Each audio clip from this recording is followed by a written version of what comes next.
El Colegio de México y el Centro de Estudios Lingüísticos y Literarios presentan Trayectorias en Interpretación, Traducción y Traductología. Bienvenidos, es un placer compartir con ustedes la serie Trayectorias en Interpretación, Traducción y Traductología, en la que estudiantes, egresados y profesores de la maestría en traducción del Colegio de México, así como otros especialistas en estudios de traducción e interpretación, presentan las trayectorias de aquellas personas que, desde distintos ámbitos y temporalidades, han contribuido al estudio o a la práctica de la traducción y la interpretación en México. Soy Tania Hernández, profesora e investigadora del Centro de Estudios Lingüísticos y Literarios del Colegio de México.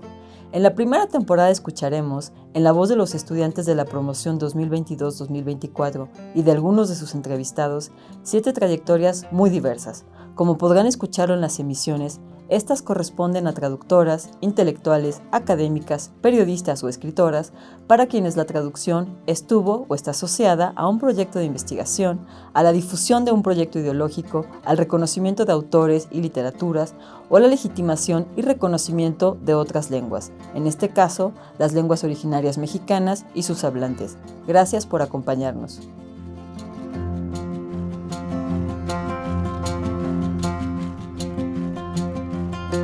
Bienvenidos, me da mucho gusto presentarles la biografía de Wenceslao Rosés. Soy Camila Estrada, estudiante de la promoción 2022-2024 de la maestría en traducción del Centro de Estudios Lingüísticos y Literarios del Colegio de México. Gracias por acompañarme. Wenceslao Rosés, 1897-1992, fue abogado de formación, académico, traductor, marxista y miembro del Partido Comunista de España. Tradujo del alemán y el ruso al español obras que permitieron la difusión de textos fundacionales para la comprensión de las estructuras económicas, sociales y políticas modernas. Inició sus estudios universitarios en la Facultad de Derecho de Oviedo, España, y en 1922 se trasladó a Berlín, donde estudió la filosofía del derecho y donde conoció al pensador neokantiano Rudolf Stammler, el filósofo del derecho del que nos hablaba Lenin, y del cual traduciría al español las obras La Génesis del Derecho en 1925 y Economía y Derecho según la concepción materialista de la historia, una investigación filosófico-social en 1927. En una entrevista, Rosés afirma que durante esta etapa también leyó La acumulación del capital en 1913 de Rosa Luxemburgo y su traducción al alemán sería publicada en la editorial Zenit en 1933. En 1928 hace parte del grupo fundador de la editorial Zenit, editorial en la que Rosés estableció y dirigió su empresa de difusión del pensamiento marxista, sobre todo en la colección Biblioteca Carlos Marx, e inició su trabajo como traductor de esta corriente ideológica. En esta colección, que circula la primera traducción hecha por Rosés del primer tomo del Capital en 2 volúmenes. En la Biblia del Proletariado, Horacio Tarcus explica que esta traducción se apoyó en la versión autorizada que acababa de editar el Instituto Marx, Engels, Lenin, pues al comité editorial de la colección, Biblioteca Carlos Marx, le parecía urgente, cito, dotar a la literatura marxista española de una versión del Capital basada en la última edición crítica auténtica del Instituto Marx, Engels, Lenin de Moscú. Fin de cita. Otros títulos de la colección son La biografía del manifiesto del Partido Comunista, El Anti-Düring de Engels, una edición crítica del manifiesto comunista, 2 volúmenes con escritos de Lenin y la biografía Carlos Marx del historiador alemán Franz Mehring. El trabajo intelectual y traductor de Rosés se dio en medio de una constante turbulencia política. En 1923 fue el golpe de estado de Miguel Primo de Rivera, cuyo gobierno duró hasta 1930 y al que Rosés se opuso de manera pública. En 1931 se afilió al Partido Comunista Español, lo que le permitió vivir de cerca la insurrección asturiana de 1934, que él calificaba como la reacción política revolucionaria de la clase obrera y de una gran parte del pueblo español contra la ceguera política de los republicanos españoles. Después del fracaso de la Revolución de Asturias de 1934, Rosés estuvo encarcelado durante 1 año y posteriormente se exilió en la Unión Soviética, donde profundizó su conocimiento del ruso. Este aprendizaje le permitió estudiar y traducir obras de historiografía y derecho de la Unión Soviética y nutrir su conocimiento del marxismo. En 1936 regresa a España tras la victoria del Frente Popular, presidido por Largo Caballero. Rosés fue nombrado subsecretario de Instrucción Pública de este gobierno, posición que ocupa durante 2 años, hasta la caída de la Segunda República el 1 de abril de 1939. Con el comienzo de la dictadura franquista en España, inicia el selecto exilio republicano español que se estableció en México, exilio del que hizo parte Rosés después de llegar al puerto de Veracruz el 30 de marzo de 1941, tras una estancia en la Universidad de Chile y en La Habana. Desde La Habana fueron tramitados por el Consulado de México los documentos para que Rosés fuera aceptado en calidad de inmigrante asilado político por un año.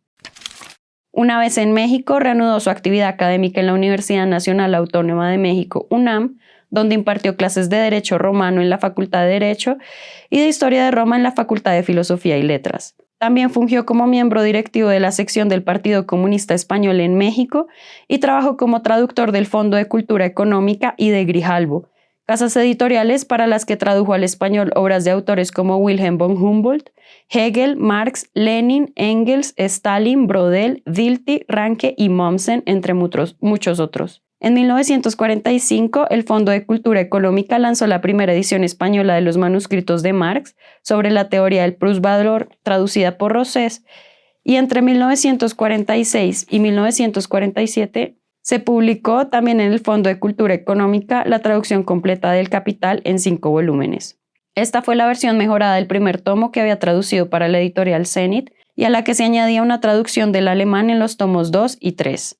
Para esta retraducción, Rosés volvió a trabajar sobre la edición de 1932 del Instituto Marx Engels Lenin de Moscú, basada en la cuarta edición alemana de 1890, la cual había sido editada por Engels después de la muerte de Marx. Uno de los elementos más notables del trabajo de traductor de Rosés sobre la obra de Marx es el establecimiento de una terminología en español para los conceptos clave de la teoría marxista. Así, por ejemplo, fue Rosés quien tradujo Mehrarbeit como trabajo excedente y Mehrwert como plusvalía.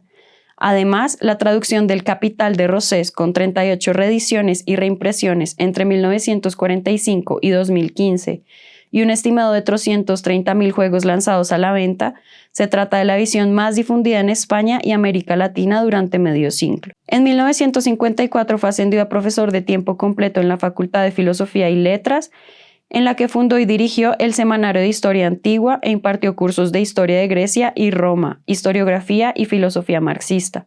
En 1965 fue designado profesor especial para los cursos de capacitación de profesores de Derecho Romano en la Facultad de Derecho. Regresó a España en 1977, una vez legalizado el Partido Comunista Español, y ese mismo año fue elegido senador por Asturias, pero renunció y decidió volver a México, donde estaba la vida que había construido desde 1941. Rosés nunca volvió a irse de México, donde murió en 1992, y para él decidir quedarse no implicó dejar de ser español. En una entrevista publicada en 1983 en el boletín del Grupo de Trabajo Herencias y Perspectivas del Marxismo, Rosés expresó, cito, «Yo sigo siendo español hasta el tuétano y no creo que se presente la ocasión de demostrarlo. Eso ya se demostró. Yo no soy mexicano por la parte de atrás, sino que soy mexicano sin dejar de ser español. Mi calidad de español reafirma y fortalece mi calidad de mexicano». Cierro cita. La revisión de la vida y obra de traductores como Rosés permite establecer nuevas líneas de análisis y preguntas sobre los intercambios intelectuales y culturales que se llevan a cabo a través de las obras que son traducidas, pues en la trayectoria de cada traductor se encuentran visiones, actitudes, metodologías y conocimientos interdisciplinarios que deben ser reconocidos para los estudios de traducción, tanto en el ejercicio lingüístico como en el establecimiento de conceptos fundamentales y desarrollos teóricos para los diferentes conocimientos que circulan mediante la traducción. Esto fue una producción de la Coordinación de Educación Digital del Colegio de México.